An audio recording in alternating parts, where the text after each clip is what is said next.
right. So 3 million people, about half of the population of El Salvador, have downloaded the state-run Bitcoin Shiva wallet. They're witnessing the volatility of Bitcoin in real time.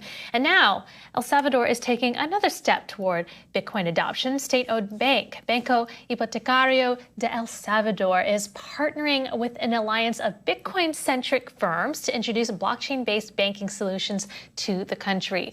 One of those firms includes Sovereign, a Bitcoin-focused DeFi platform. And joining us now to discuss is Idan Iago, the co-founder and core contributor of Sovereign. Welcome to the show, Idan. Great to see you. So tell us a bit about this Bitcoin alliance and what you all plan to do. Thank you very much. Great to be back, Christine. Just before I get started, two things to point out, which I think are important. One is that Sovereign is not a firm or a company. It's an open source protocol. And as such, I'm not the CEO. I'm just a core contributor like a lot of other people. But I'm excited to talk about what's going on. And I think what's going on is that what we're starting to see are the benefits of using sound money, but also programmable money, and adopting that on the country level. So with the adoption of Bitcoin by El Salvador, they took a very brave leap into the world of sound money. And now, by utilizing the ability to use Bitcoin as programmable money, they're also able to access a sound, borderless, and transparent alternative financial system for lending, borrowing, Bitcoin-backed stablecoins. And I think, the limits are basically the limits of creativity that developers around the world will be able to apply to this. So good morning. There's no question that this is an incredibly ambitious project, but there's been a lot of criticism about the actual rollout. I'm just curious, from your perspective, what do you see as the biggest challenges right now? So I think what we're seeing in terms of a nation-state rollout is something new.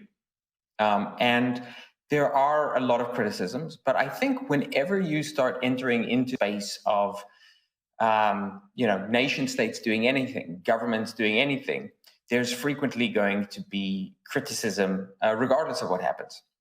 In practice, what we've seen is 3 million people have adopted the Shiva wallet in El Salvador in breakneck speed, in a vanishingly small amount of time. The number of transactions is increasing on a day-by-day basis. And all of this is happening in a way which is interoperable with the Bitcoin Lightning Network, allowing everyone who has a Shiva wallet to be able to interact with the rest of the global Bitcoin ecosystem. We're also already seeing people saving substantial amounts of money by leveraging Bitcoin for the purpose of remittance.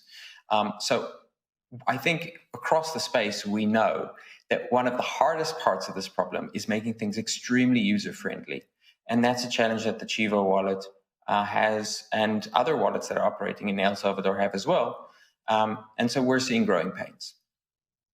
And one of the criticisms is indeed that there seems to be a lack of enthusiasm for getting involved in Bitcoin transactions within El Salvador, despite these large amounts of downloads. And as you said, increasing transactions, that's still from a very small base when it comes to the transactions. How is that going to be addressed, or how do you think that should be addressed by El Salvador, by the people there, and how do you think that it does it ever get over? Is it possible to overcome those concerns? Right. So I think Bitcoin is a extremely powerful form of collateral. It's probably the most sound, most easily transportable, most secure form of collateral we have. But it is also growing at an exponential rate in terms of adoption, and as a result, it has a huge amount of volatility associated with it. And so, there are a number of problems to deal with to make it easier to use. One of them, for example, is making it easier to use with bank accounts. And that is part of what the initiative is doing with the Open Bank project with API 3. Part of it is making security and storage of Bitcoin easier. And that's part of what Credo are able to bring.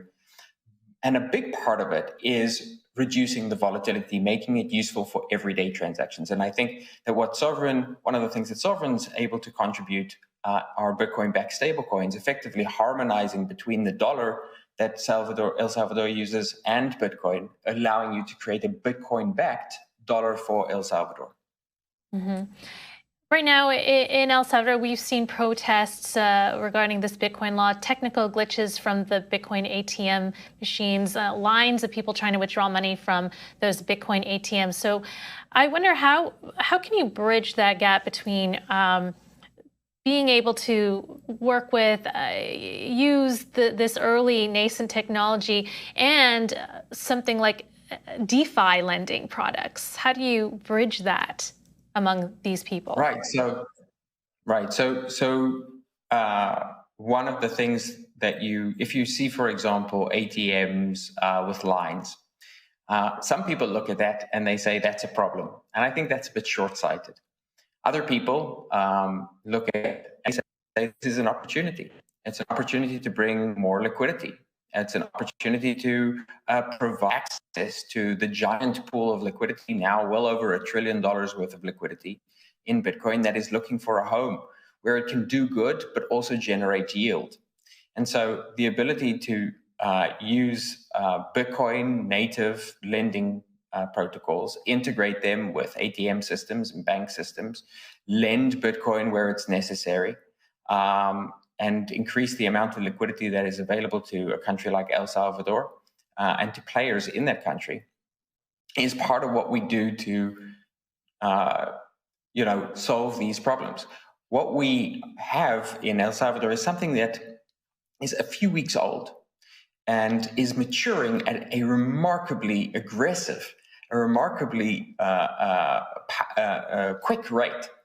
And part of that maturity is the availability not only to have Bitcoin as a store of value, which needs to be converted out immediately into dollars, but also be able to generate the liquidity directly via the Bitcoin holdings through the ability to allow for borrowing and through the ability to allow for Bitcoin-backed stablecoins. Mm-hmm.